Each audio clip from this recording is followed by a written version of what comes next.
Hi, everyone, and welcome to today's program. My name is Rose Myron, and I am the director of the Darcy McNichol Center for American Indian and Indigenous Studies at the Newberry Library. Thank you for joining us for today's program, Indigenous Studies in the Archives, with Dr. Scott Stevens and Dr. Blaire Topash-Caldwell, which is the third conversation in a series devoted to race and dialogue hosted by the Center for Renaissance Studies at the Newberry. These conversations will continue over the next years as the Renaissance Center plans an exhibition devoted to race in the pre-modern world in conjunction with a Race Before Race conference at the University of Chicago in 2023. And the McNichol Center is very happy to be involved with this initiative as well, co-hosting this conversation as well as one conversation in next year's series. We would also like to thank Noemi and Di for helping us to organize this series, and we are grateful that she'll also be acting as a co-curator for the upcoming exhibition. For those of you joining us who may be new to the library, the Newberry is an independent research library in Chicago with collections spanning more than 6 centuries of human history in Europe and the Americas. We have been free and open to the public since 1887, and we recently were able to reopen our doors to a limited number of readers and visitors, and it's been really great to see so many people back working in the library's collections. Before I introduce our speakers, we would like to begin today's program with a statement about the Newberry's history and the land on which the city of Chicago resides. As part of our commitment to addressing the ongoing legacies of dispossession and settler colonialism, as well as our relationships with the city, the land, and the environment, the Newberry Library has written the following land acknowledgement in partnership with the Chicago American Indian Center. Located near the confluence of several waterways, the Newberry Library sits on land that intersects with the Aboriginal homelands of several tribal nations: the Council of the Three Fires, the Potawatomi, Odawa, and Ojibwe nations, the Illinois Confederacy, the Peoria and Kaskaskia nations, and the Miamia, Wea, the Kiwaki, and Meskwaki nations. The Ho-Chunk, Menominee, Kickapoo, and Mascoutin nations also call the region of Northeast Illinois home. Indigenous peoples continue to live in this area and celebrate their traditional teachings and lifeways. Today, Chicago is home to one of the largest urban Indigenous communities in the United States, and this land remains an important place for Indigenous peoples. As a Chicago institution, it is the Newberry's responsibility to acknowledge this historical context and to build reciprocal relationships with the tribal nations on whose land we are situated. I also just have a few logistical details to go over before I introduce our speakers. During the program, please use the Q&A feature in Zoom to ask any questions that you have for our speakers. As time permits, our speakers will respond to a selection of the questions. We'd also like to let you know that there is optional auto captioning that's enabled for this webinar, and you can turn that on your device using the controls at the bottom of the webinar screen. So without further ado, I'm going to introduce today's speakers. We have Dr. Scott Stevens, who is a citizen of the Akwesasne Mohawk Nation and holds the position of Associate Professor and Director of the Native American and Indigenous Studies program at Syracuse University. He earned his PhD in English from Harvard University and is also a tenured member of the English faculty at Syracuse. In the past, he has been awarded the fellowships from the Mellon Foundation and the Ford Foundation, as well as research grants at the Newberry and John Carter Brown libraries. His research and publications focus on Indigenous literary, material, and visual culture, as well as museum studies, and he has appeared in journals such as the American Indian Culture and Research Journal, the Northwest Review, Prose Studies, Arts, and Early American Literature. Previous publications have dealt with early modern notions of so-called savagery, missionary interactions with Native people of New England, and the challenges of cross-cultural translation in the colonial period. He is a co-editor and contributor to the collection Why You Can't Teach United States History Without American Indians, and his most recent contributions include an essay titled From Iroquois Cruelty to the Mohawk Warrior Society: Stereotyping and the Strategic Uses of a Reputation for Violence in Violence and Indigenous Communities, Confronting the Past and Engaging the Present, which was just recently published by Northwestern University Press in 2021. He is currently at the University of Debrecen in Hungary on a Fulbright Award, doing research on ethnographic museums. I'm also going to introduce Dr. Blaire Topash-Caldwell, who is a citizen of the Pokégnek Bodéwadmik Indians and Public Humanities Fellow for the Darcy McNichol Center for American Indian and Indigenous Studies at the Newberry Library. Prior to joining the Newberry in September 2020, Dr. Topash-Caldwell was her tribe's first archivist in the Department of Language and Culture. Her research interests are in Indigenous science fiction and futurisms, traditional ecological knowledge, geographic information systems, and digital heritage. And I'm going to hand things over now to Dr. Stevens and Dr. Topash-Caldwell. Thank you so much, Rose. It's an honor to be here with you today, Dr. Stevens. I'm so happy to share this space with you, although it's virtual. And so if you don't mind, I'd love to dive into some of our questions and discussion points. So first, as an Indigenous anthropologist, I personally am not trained in Renaissance studies per se, but that doesn't mean we can't or that we don't already have dialogue about how that time period and the structures we've inherited from that affect Indigenous peoples today. What I'm trying to say is that we talk about Renaissance from the perspective of empire. And of course, this goes hand in hand with the age of exploration that ushered in colonialism on our lands and on our bodies. Can you talk more about other ways that Indigenous studies has protectively entered into or intervened in the body of literature that comprises Renaissance studies? Sure, thank you for having me here. I'm delighted to participate. The naming of the period as the Renaissance is itself kind of vexed for me and other scholars. In more recent times, there's been a shift among many of us to the term early modern for the same period, roughly. Partly because the Renaissance is a deliberately kind of exclusive high culture word describing European kind of elites and academia, such as it were in the Renaissance period, looking backwards at Greece and Rome. You know, if Renaissance implies rebirth, it's the rebirth of a knowledge of those cultures. But that's not what interests me particularly in that period, though it is indeed interesting in and of itself. I'm interested in that same period, the 1500s, because of course that is the moment when Europe and the Americas collide, let's call it. The sense of those initial moments of contact and conflict are often, even though hundreds of years in the past, often are the moments that kind of set the pattern of future interactions between Europeans and settlers all over the globe, not just the Americas.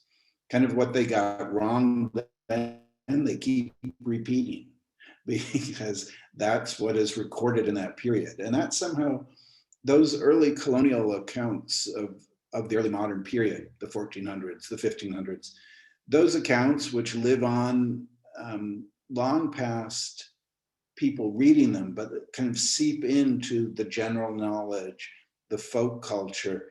I think very few people will ever read Christopher Columbus's letters or diaries. And yet almost every school child has some notion of who Columbus was and what that early scene may or may not have looked like.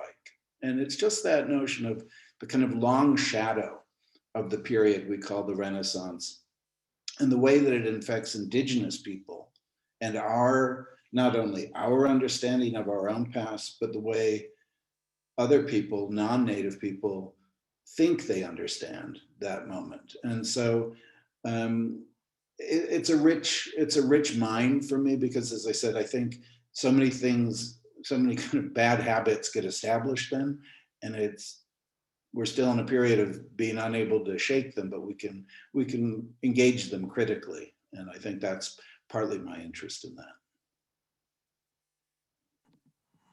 Excellent. I really appreciate how you talk about these moments of contact or these initial moments of contact and conflict as a sort of pattern that embeds itself into future interactions. You just called it a long shadow, which I think is an appropriate sort of metaphor for that history. So with that comment in mind, I want to talk a little bit about the text, Why You Can't Teach in United States History Without American Indians, that you contributed. In your chapter, American Indians in the Civil War, for example, you comment on the 1863 painting by Sanford Gifford called A Coming Storm.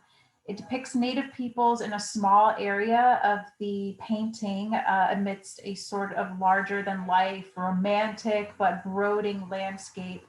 Yet the figures are never mentioned, as you say, in the exhibition labels or in the 316-page catalog for the exhibit.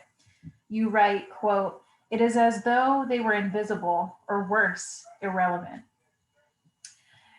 You go on to cleverly describe this omission as attending to the lives of American Indians during the Civil War, almost immediately disrupts the decidedly non-Indian narrative we associate with that epoch in American history. So to what extent is Native American and Indigenous studies strength, do you think, as a discipline concerned with, as you say, disrupting the decidedly non-Indian narrative we associate with pretty much every epoch, past, present, and even future? So in other words, Indigenous peoples are at best a threat to, and at worst irrelevant to, national dialogues, especially in settler colonial contexts. I'm thinking especially of erasure, extinction narratives, and the like. Yeah, no, thank you for that. I think part of my answer to that question, and it's an excellent question, is that we are indeed, we Native people and our history, we do represent a disruption to the kind of familiar narrative that most people carry with them. And of course, I believe that's a good thing, that disruption. That disruption is a necessary correction to a long, long period of misrepresentation, of erasure, etc. All those things you mentioned. I think it's hard for people to keep in balance these two, what in their mind may be conflicting arenas of history for the same period. So we can think of the Renaissance as a time of rebirth of learning, classical learning, but also a high point in the fine arts. We think of Botticelli to Da Vinci and under the Baroque, and it's also the age of Shakespeare and Johnson and other great playwrights in the British context. And we're not thinking that simultaneously it is also the time of the first contacts on record, at least for Western Europeans, that they're aware of in a broad way, and the invasion of the Americas. So that if we're thinking of, Shakespeare's play, The Tempest, which famously seems to allude to colonialism and the dispossession of an indigenous figure like Caliban from his homeland, we have to recognize that those initial contacts and dispossessions by the Spanish were already a full century in the past, plus when Shakespeare put pen to paper. And we just don't tend to contextualize those things together, that if we were to look at it from an indigenous perspective and think, what is the indigenous impact on Europe? We always tend to think of it as the other way around, right? That there's this kind of fantasy of Europe bringing history, capital H, with it to the Americas, as though we all were floating in some miasma outside of time. And yet we have to figure out how those encounters with radically different cultures disrupted all sorts of aspects of European thinking, whether it is about what they thought they knew about the world. They thought there were only 3 continents. Well, it's a big kick in the head to find out you've got another 2. And then to encounter indigenous technologies and indigenous fields of knowledge, right? Or get a sense of our notion of resources and foodways and religion. These had to be a kind of stunning thing to intellectuals in Europe that thought about the implications of such radical otherness or alterity right? That think nothing in the classical authors had prepared them for this encounter. Nothing in the Bible had prepared them for the Americas. And, you know, when Cortez and others see the city of Tenochtitlan, where contemporary Mexico City is, they almost feel like they're having some kind of dream vision or something, because it's so fantastically grand and huge compared to European cities at the time, with its systems of canals. It seems to be floating. They say it's like something out of a medieval romance, because that's their only touchstone for it. Or the discovery, you know, this discovery of Peru by Europeans, to find urban centers in the Andes, like Cusco. It just doesn't compute. And so I'm always interested that, yes, it is a flourishing of the arts and so on, and letters in Europe, but it is also a period that the Americas are constitutive of, that we create mutually that early modern period, that to talk about that without Native America would be really impossible, and just, you know, bad scholarship if one were to leave us out deliberately. So I do think of it as any of these arenas that you could go into, fields of knowledge, are disruptive when we add in the contributions of the Americas. And, you know, there have been great historians in the US who have noted this in the past, but it doesn't seem to have made its way into the everyday thinking and teaching of these fields. So the Renaissance still kind of sits calmly in centers like Florence and Paris and London, rather than being part of a really explodingly dynamic world of cultural encounters and impacts. Excellent. This sort of dovetails really well with a question we received from Chris Fletcher at the Newberry Library, our colleague there. You mentioned Tenochtitlan and the urban centers in Peru as constitutive of European intellectual and creative thinking. So Chris asks, how might Indigenous studies further help medievalists and early modernists rethink the chronologies they have traditionally used? And before you answer that, I would also like to remind the audience that you can ask questions and help guide this discussion. You can ask anonymously, or you can include your name. Yeah, I mean, that is an excellent question. And the notion of chronologies has kind of fascinated me for decades throughout my scholarship, because of the prevalence of the European frame of chronology always affecting everything else. So people will ask, you know, did Asia have a Renaissance? You know, if we're using the kind of notion we inherit about the high Renaissance and Italian culture, they may have had something quite different. It almost makes no sense to ask such a question. They likely had that much longer before the Europeans had it. But the question should be, and this is why I understand the term Renaissance, and I'm not here to say it's a bad term, but it's my preference towards early modern is because it's not so located in a place or in a series of cultures. That the conditions of early modernity are those that are set by this interaction between cultures and knowledge systems that come together. And so if we could stop ourselves from the habit of using medieval and Renaissance chronologies that we inherit, which are always going to be, you know, using a kind of Judeo-Christian teleology, even into the date, you know, year of our Lord, you know, how should that become treated as universal? And so I think that it's a sense of a growing awareness of our presence throughout time.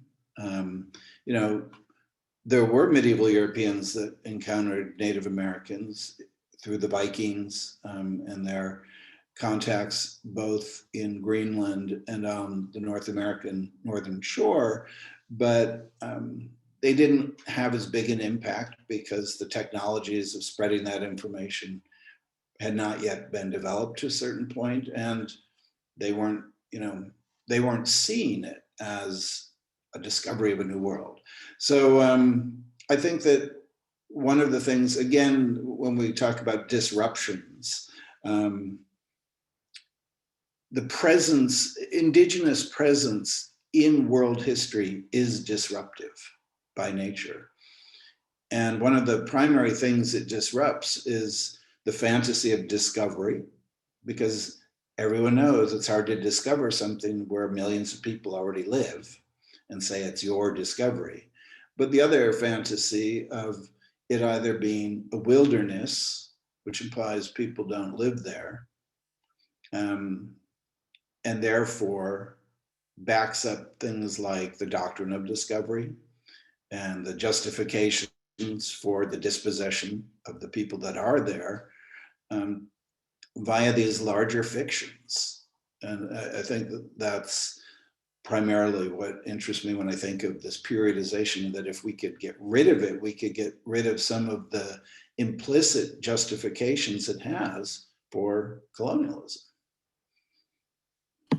I think there's so much to say in terms of the narratives that you mentioned, or fictions rather, as well as how they're deployed through certain technologies, as you call them, of whether that's text or other literacies. We have another question that sort of relate to that from an anonymous attendee.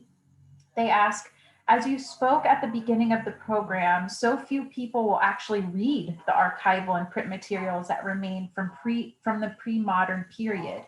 And yet these records were used to craft the settler colonial narratives that the general public is familiar with today. How can we as scholars disrupt these narratives when there is so much reliant on these archival materials? Is there hope in rereading the same documents from an Indigenous perspective? Do we simply need new sources, stories from the voices of Indigenous communities, perhaps?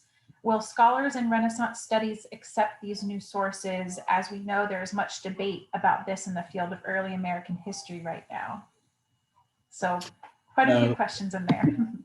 That is a great series of questions and complex. So let me see if I'm able to make some order of it in my own mind. One, I would say there's always a good rationale for returning to those original source materials. And in that we're doing the very dogged traditional work of scholars that work with archives, but we're reading them to answer different questions, our questions. And therefore we're reading them critically, not just because we want to reassign their meaning, but we have other questions to bring to those same documents. I know when I talk about some of the papal bulls that make up the architecture of the doctrine of discovery, and I do this with graduate students, they're stunned to think that somehow this leaked in to the American legal system in the 19th century through Justice Marshall. It just seems like the most obscure and strange kind of legalistic legerdemain that's ever been performed. And yet it is the basis of federal Indian law, that you can find it referred. So if someone were to say, like, what do these things have to do with me? They have to do with every Indigenous person in the US every time we confront the limits, or the ones we're told exist, of our sovereignty. And those are, yes, if you think, it's weird that that's all based in some Vatican pronouncements from before Columbus, and yet that's where it comes from. And so when we return to those documents, that can really upset the old apple cart, because no one's expecting us to look behind that curtain anymore. And, you know, we're Native scholars, we're supposed to be more presentist or something. And in fact, when we go back to the very archive that described our behavior, that defined us in the minds of Europeans, and sometimes it's laughable, you know, sometimes given the results of it, it might make one want to cry. But the result of that exploration, I think, is a really sustaining one for me. That I like being well versed enough that I feel like some traditionalist scholar is not going to pull rank on me by saying, well, I've looked at the actual documents, sir. And they say, yeah, well, me too. And I think that's part of what we can do that can be radical in its you know, end products, and also revive healthy debate around these things that people feel are known, but I don't think they're as known as we think they are. And that may have only touched on several of those excellent questions, but I'm not sure. Yes, I think it's great. And that seems to be a lot of the interest that we have on some of our audience questions. You may have already answered this in your previous comment, but Les Hutchinson Campos asks, how might Indigenous scholars navigate / disrupt the chronology when doing archival research on our ancestors? Yeah, I think the fact that we're doing it from our perspective is disruptive. That usually a lot of the work done on the past is by people that don't have the same stakes that we have in understanding our positionality within that larger discourse. We are attuned, hopefully, to those parts of the text or those missing parts of the text. We also, you know, have to get used to reading between the lines so often, because much of what we are looking for might be elided in the colonial text, but we know it's part of our culture. And that's where we are, it's incumbent on us to reassert our own oral traditions and what we know to be true from our own cultures. And I don't care if a Jesuit didn't write it down. It could have still happened. And in fact, you know, as I talk to my students, I say, it's not that I don't believe archives, of course not. But I said, you know, just as it is possible to write a lie, it is also possible to write a misunderstanding, you know, a misreading of something.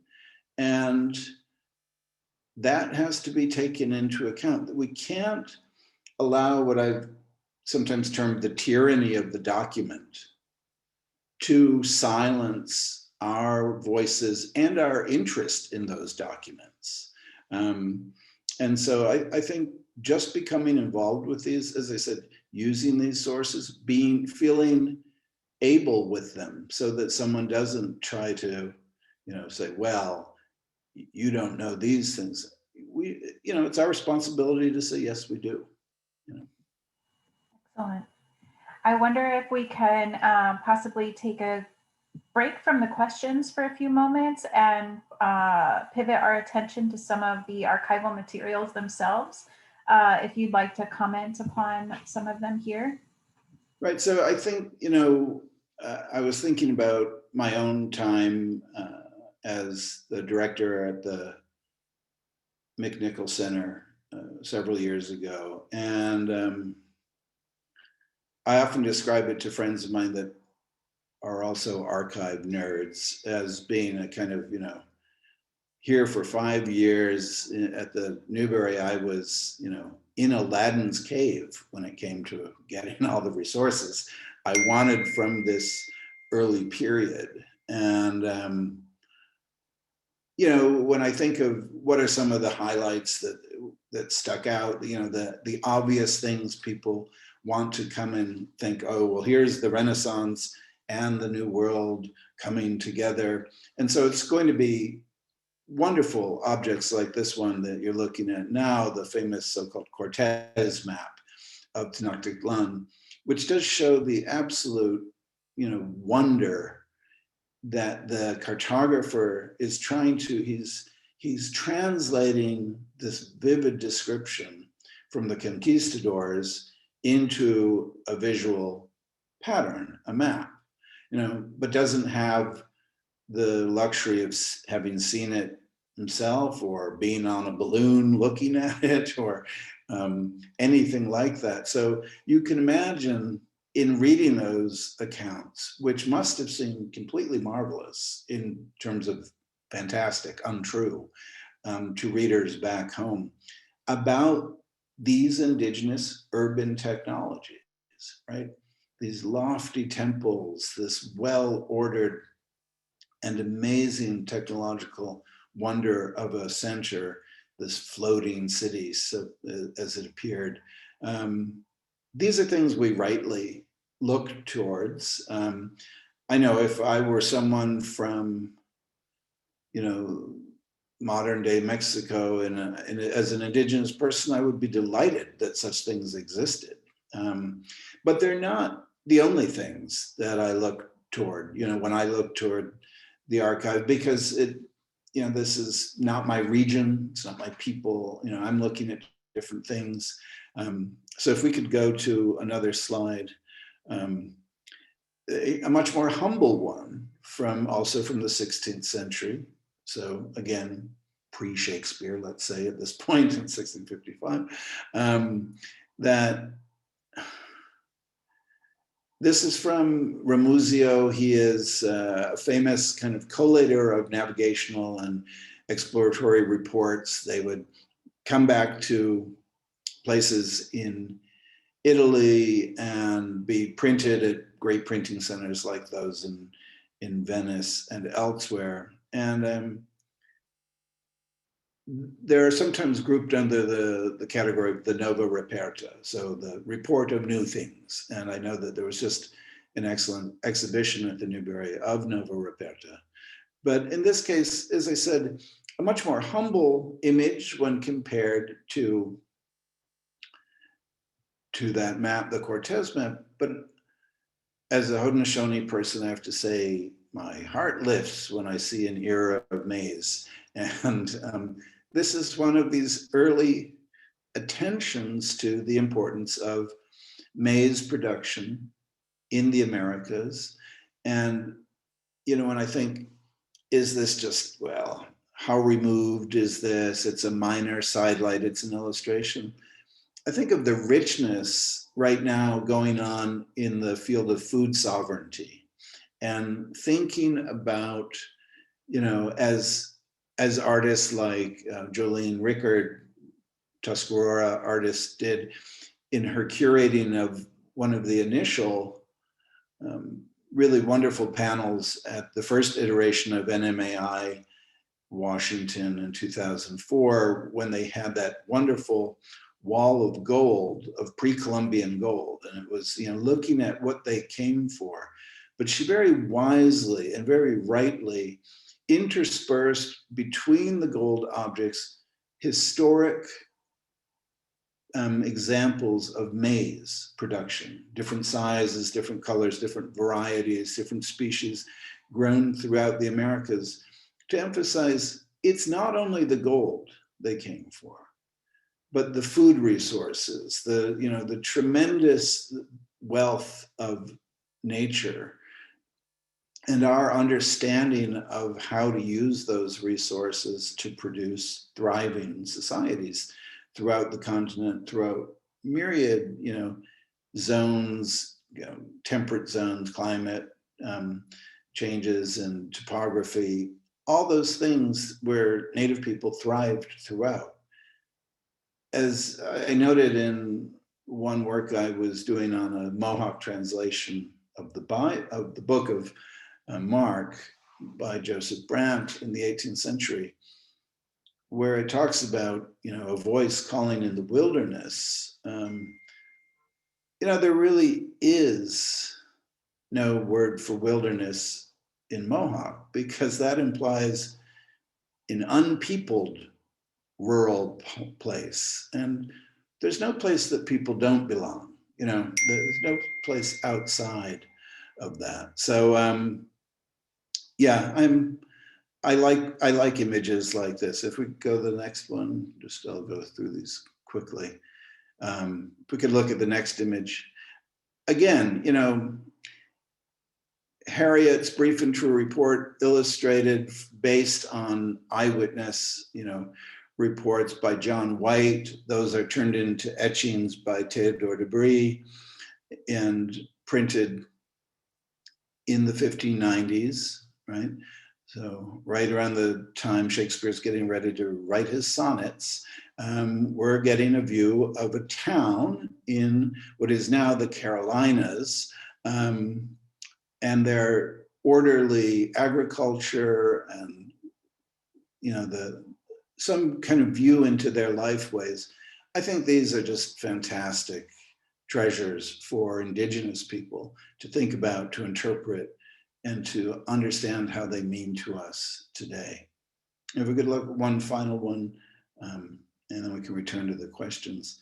This, near and dear to my heart, this is from the Abbé Francois Piquet. It is a mid-18th century prayer book, but a manuscript one, so written by hand, from the community most near my mother's own community at Akwesasne in upstate, what is now upstate New York and southern Ontario and Quebec, along the St. Lawrence River, where he had established a mission at Oswegatchie. And besides the interesting phonetic transcription of the, certain prayers and part of the catechism into Mohawk, which is linguistically interesting, in the back of this, he has kind of the way one would keep baptismal records, but he's just written them by hand. And we have a collection of names from our community that, again, useful to our own genealogical interest, to our own sense of our history there.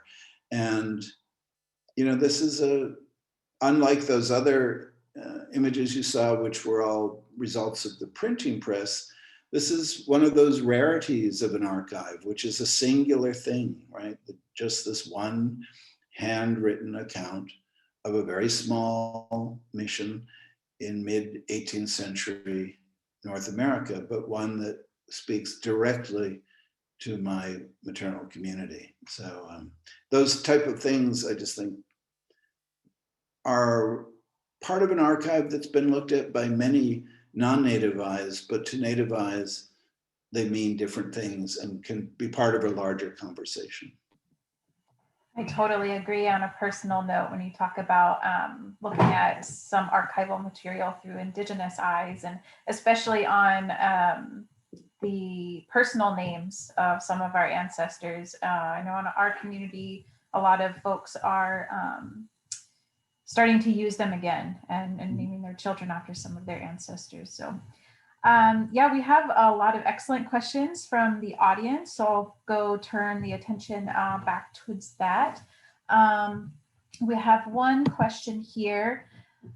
Nolani Arista just last week at the Harvard Early America Archival Conference discussed the importance of person-based and not AI transcription and classification of Hawaiian archival documents, archiving that without person-based interaction with the archival materials, there can be no training of people, especially Native Hawaiian researchers, in the periodized Native language use, and more importantly, the categories of thought that should be used rather than the settler archival categories to label and organize those source documents. Scott, in your experience with North American archives, do you see more opportunities for this kind of Native researcher training as a form of Native capacity building? That's a great question. Thank you.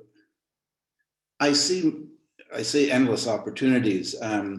We, of course, need the people to be at hand and be supported and be, what can I say? It's a very holistic problem, meaning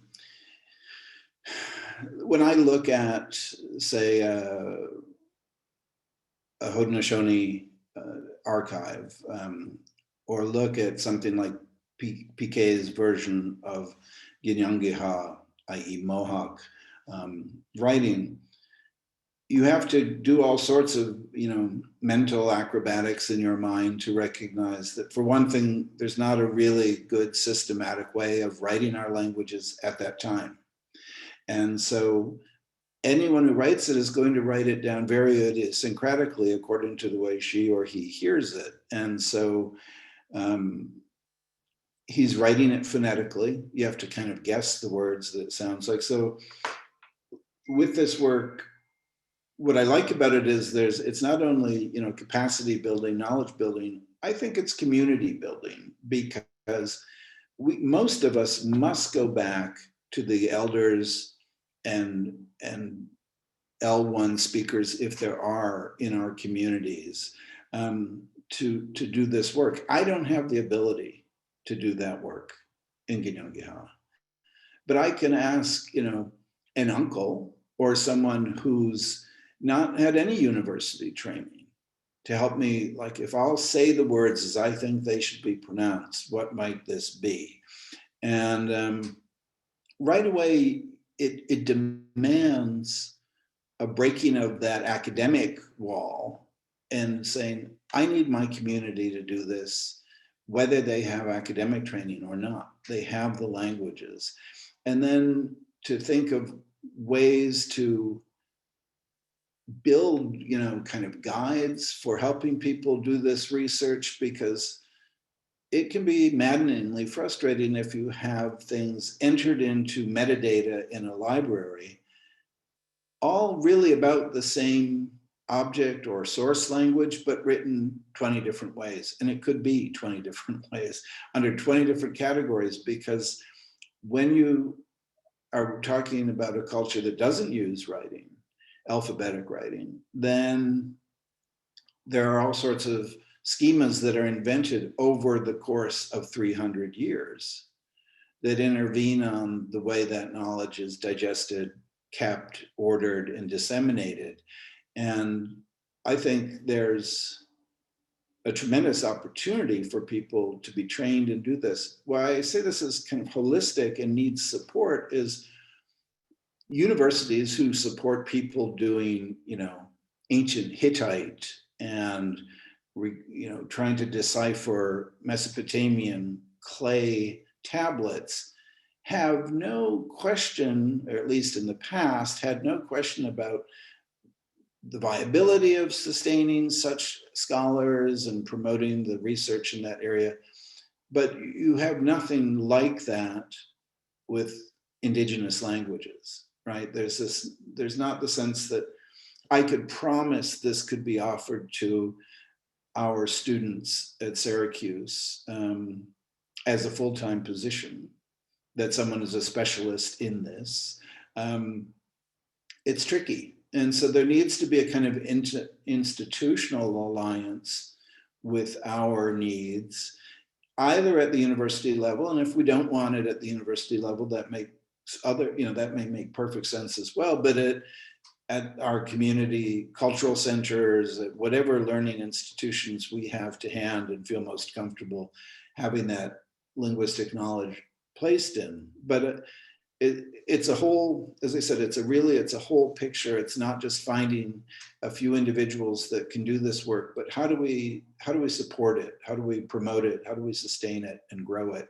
And that's part of the challenge, but I think one that seems much more possible today than when I talk to people of my mother's generation from her community. The idea, we always want there to be more in our situations for Native studies, but she's surprised there is such a thing, at this. Like, she comes from a period when they were really trying their best to get rid of our languages. And so now to even be floating the notion that you might be teaching them at a university or allowing students credit for learning them at home and so on.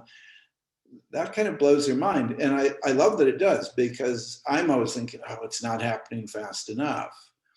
And she says, look, you know, there is change, and sometimes for the better, but it comes glacially.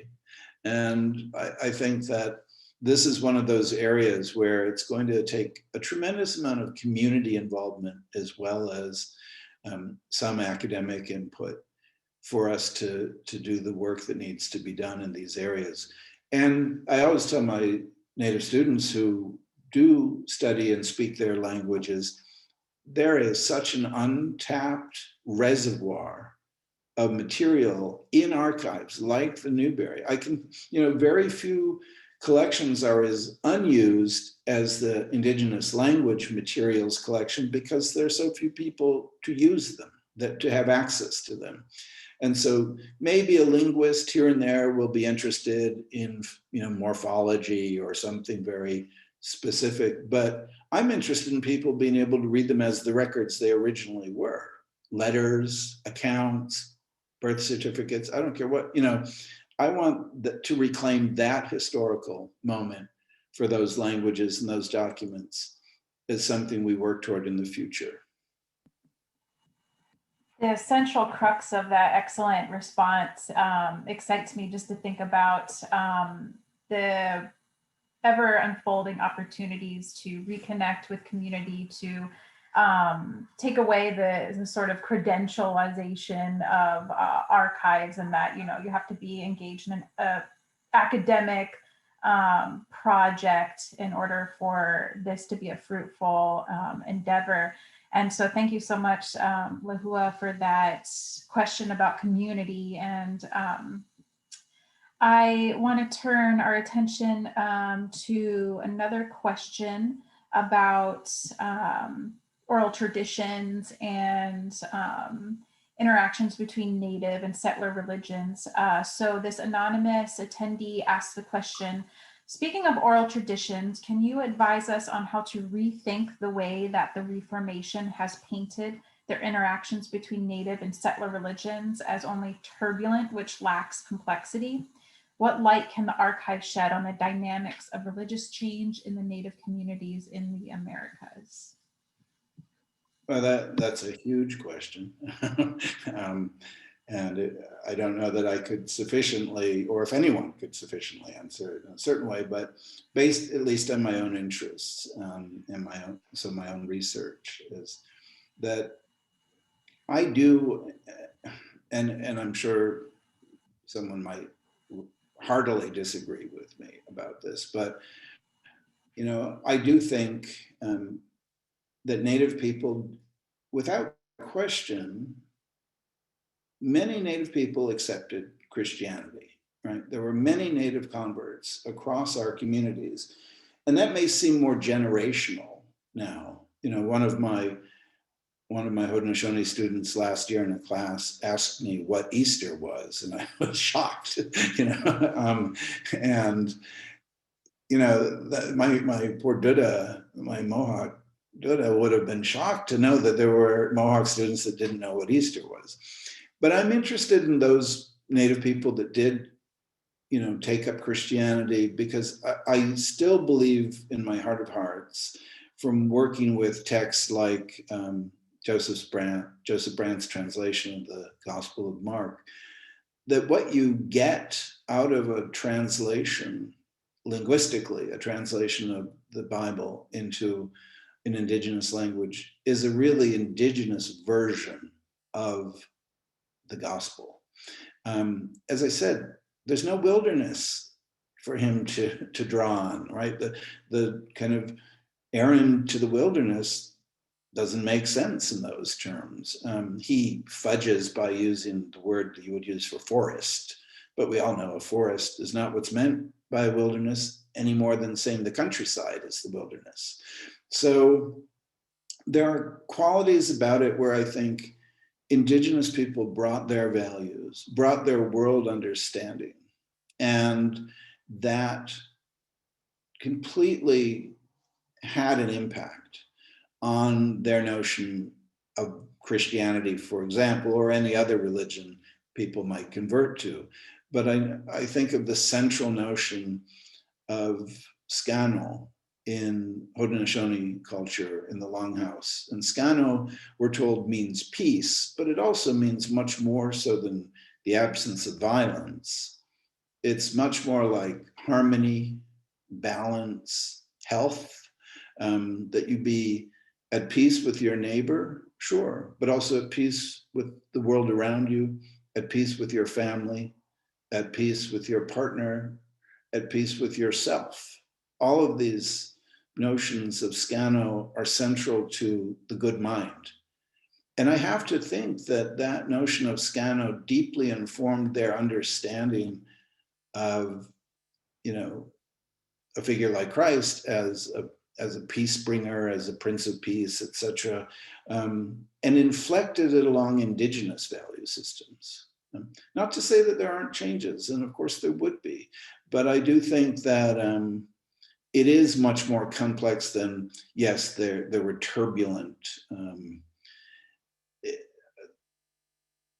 Reformed Christianity, because it's so text-centered, right, and so Bible reading-centered, as opposed to relying on the efficacy of ceremony and rite, that I think it has been a harder, you know, drag for a lot of Christians. I don't meet a lot of devout Calvinist Indigenous people, but I have met plenty of devout Catholic Indigenous people, and I think there's something telling about that.